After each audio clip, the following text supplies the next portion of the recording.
He was just singing. We thought he was saying something possibly born out of the hatred of the Northerners or the Fulanis by the Igbos. But it's now becoming clear, because I am telling you sincerely, it's only the powerful almighty Janjaweed that can pull this thing that just happened recently in Katsina in regards negotiating with bandits, leaving them with their weapons fully intact, and at the same time even coming to make demands for schools, markets, and the rest of it. That is to say, we're still talking about Ruga Settlement Part 2. That is just it. Sincerely. And I'm telling you, the way it looks now, it seems this Fulani Janjaweed have Janjaweed clerics, Janjaweed politicians. And funny enough, it's not even just all about being a Muslim or Islam. The fact is, even if you are a Muslim or not, I am telling you, even if you are a Muslim, as long as you are not of the Janjaweed family, I am telling you that means you are not even a Muslim.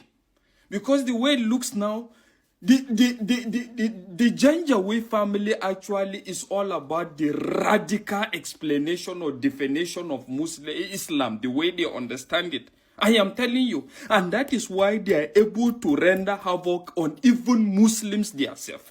And if you think what we are saying is not true, in the midst of all this kidnapping, tell me Fulanis that have been kidnapped and that they have demanded ransom for. Or tell me how many Fulani communities have been ravaged with these same people. And what is the argument? The argument, the initial reason for these such actions in the first place was based on the fact that they were attacked. A lot of their people were attacked. And I'm telling you, on what basis? On the basis that they enter people's farm and they finish their crops, most especially houses that are known to be predominantly farmers. All of a sudden, and let me tell you another attribute of these Janjaweeds. As far as these Janjaweeds are concerned, I'm telling you at the moment they don't even have a country. When you are Fulanis are bad in nature, but I am telling you that it seems they are Janjaweeds and they are all about an agenda. And the earlier everybody comes to this come to term with this, the better for everybody. And to some certain extent, it may as well look as if the Janjaweeds happen to be even the people keeping this man in detention for long. Because having seen a lot he has said, he seems to be a person that knows so much, which is actually troubling to them. I am telling you, and nothing more. Well, I just hope Nigerians will wake up to this and realize that there are people that are bent on destabilizing this country and ensuring that it doesn't progress and it doesn't grow. All they are all about is establishing their kingdom of radicality that can be spread to the world. That is how it looks at the moment. Hiding away under your, out of your radar. Northwest is over 200,000 square kilometers. It's a massive area with a large forest area. Once they go under the forest, it's difficult to track them. And because, like I told you, they are not having these things written. They are within the communities. The people know them. So sometimes when they see them, before you get the information, it's like 2 hours. The man has moved. So when the information gets to you, before you move, he had left that area. But I can tell you, we have taken out his second in command. We have taken out most of his lieutenants. In fact, he was forced not to release most of the people that are under him. I am telling you that recently he's beginning to say that, look, he doesn't want anything. He's ready to surrender. We want to take everybody out. Anybody who has killed should go. People like him should not be allowed to. Who are these free and all these things they do? But again, you cannot rule out, because like I told you, in the Northeast, when we arrested some of them, they were having had currency to change. How did they get those monies? And look, people don't understand that, look, a lot of countries are envious of Nigeria. And they will not want. I remember some people said we're not going to survive more than 2015. This is 2025. We're still surviving. So people should understand that statehood needs everybody to understand that not everybody is happy with you, that your state is still there, that you are developed. Because if you look at our dynamics, over 900,000 square kilometers, over 300 different ethnic groups, so many of these things, countries without this have crumbled, but we're still standing. And you think everybody is happy? Not everybody. People funding them, General. That is the $1 million questions. Who are the people funding them? Sometimes they get fundings from kidnapping, armed robbery. They are not sincere, especially Northern leaders. They know that they are the cause of this insecurity, so they are looking for somebody to play the cannon fodder. People they will use as scapegoats to go and die for them for a work they created.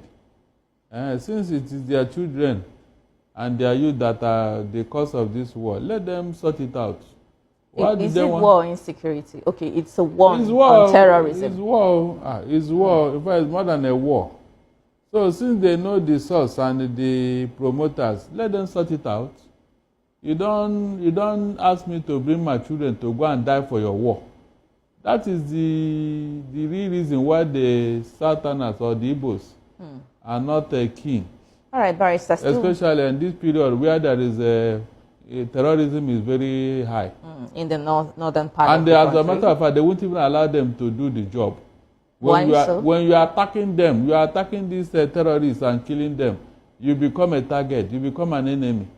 We have seen it happen. That that fighter pilot from Yorubaland, that lady, what happened to her? What happened to her that she was just killed like that? Because they say she was killing Boko Haram, in numbers in the war front. A lady fighter pilot. So that will tell you what is going on. They will not tell you, but already people are aware. We know. Everybody knows. Even the people that are already there. I remember when some soldiers from the southwest resigned in large number under Buhari.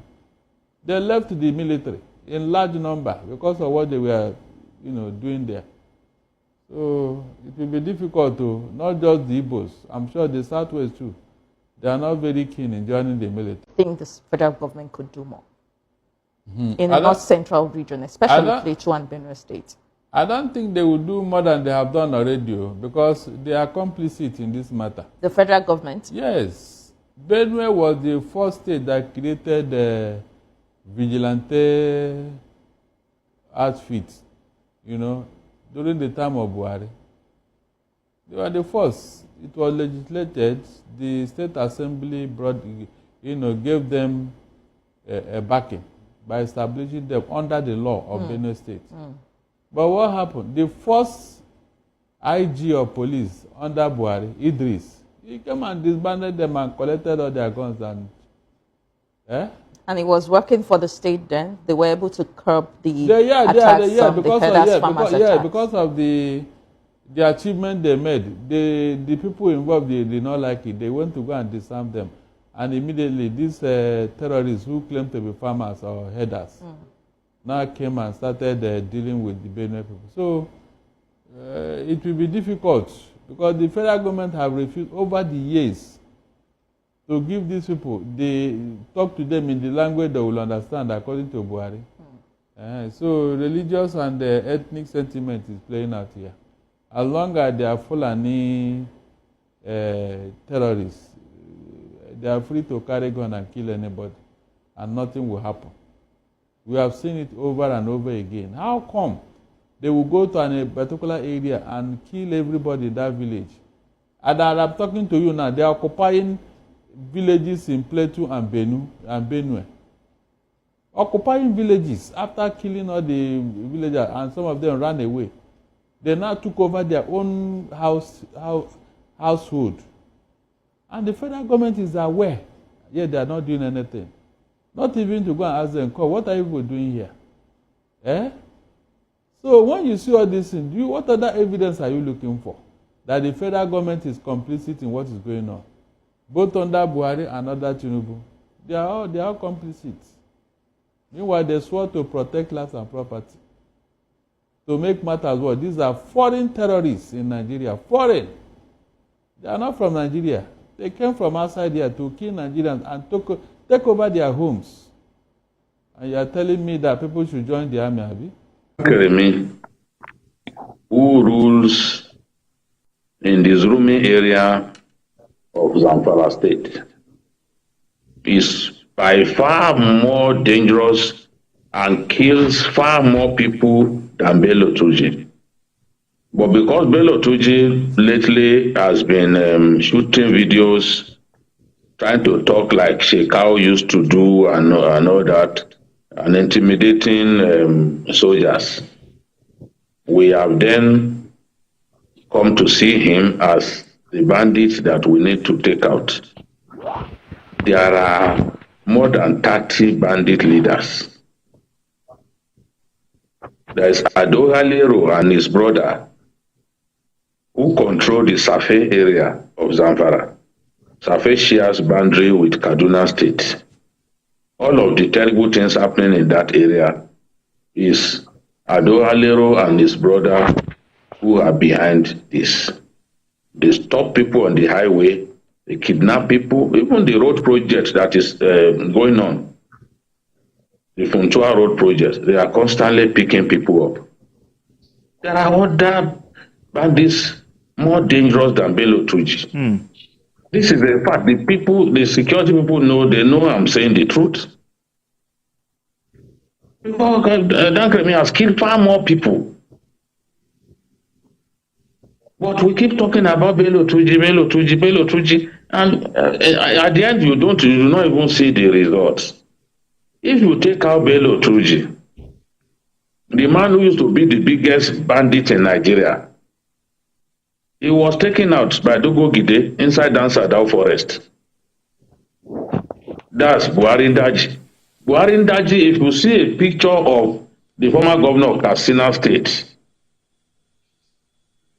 when he went to beg a bandit, and the bandit was clutching an AK-47 standing next to the governor, that was Buhari Ndaji. But he was taken out. Did banditry stop? It didn't stop. Taking out Bello Tuji will not stop banditry. You need a comprehensive plan that takes out these people. I've said repeatedly that we have to attack them simultaneously. It has to be a declaration of total war, blocking all the contiguous exit points. But we are not prepared to do that kind of operation. We are not prepared. If we keep doing piecemeal operation, let's go to Kaduna today, let's go and face this one today. They get information, they run away. You discover that the bandits are still there. And the plan, what is the plan on ground? That plan has to be clear to everyone.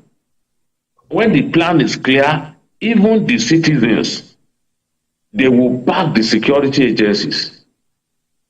They will do their best to make sure that these people solve. But you can't even talk about a concrete plan that is on ground, designed to help us defeat banditry. You can't talk about a concrete plan. That is my problem. There has to be a strategy that works. If we have used a particular strategy over time and it's not working, we need to come up with a fresh strategy that will be very, very wholesome, in which these guys will realize that there is no escape for them. We have more than 30,000 bandits, between Zamfara and Katsina alone. So how do we deal with the situation? Okay. All right. And this issue came up. And I was asking, why is it that we're not getting this done? And you say, CKN, this is not like your conventional war. It's a different war. It's a different war game entirely. It's not the one that you are pulling and you see the other people are calling, and that is why you see Nigeria have made so much wave in other countries, and even in civil war. You saw what they did in Liberia, what they did in Sierra Leone, they did in Sierra Leone and the rest. This is an unconventional war. So it takes more than that. Is one. Two, Nigerians are also involved. When you talk of going against these bandits, most of them, what most people don't know, that most of these guys also use Nigerians as shield, human shield. Okay. It is the same word that we go when the military goes and bomb a particular place. We say they have killed so many Nigerians. Why do we do diligence? I believe that the military can go further than they are doing, just as Biko said. But on top of that, intelligence. They will go and catch most of these bandits and the rest of them. And you see the politicians will release them. Yes. You see them, they release them. Okay. Under the issue of amnesty. All right, I totally agree with Good afternoon, my brothers and my sister. Good afternoon, everyone, depending on where you are watching it from. Before we continue watching this video, we'd like to talk about the issue of insecurity circulating in our dear country, which our government, they were so reluctant about it, and they don't even want to take any action concerning the issue of insecurity circulating in our country. It has now been clear that some of our political leader, they were so political leader are so involved in this issue, and they never want this issue to come to an end, this issue of insecurity to come to an end. Some of our leaders in the northern part of this country, they were even using these people, this banditry, this Fulani henchmen, as a machinery for their own political gain.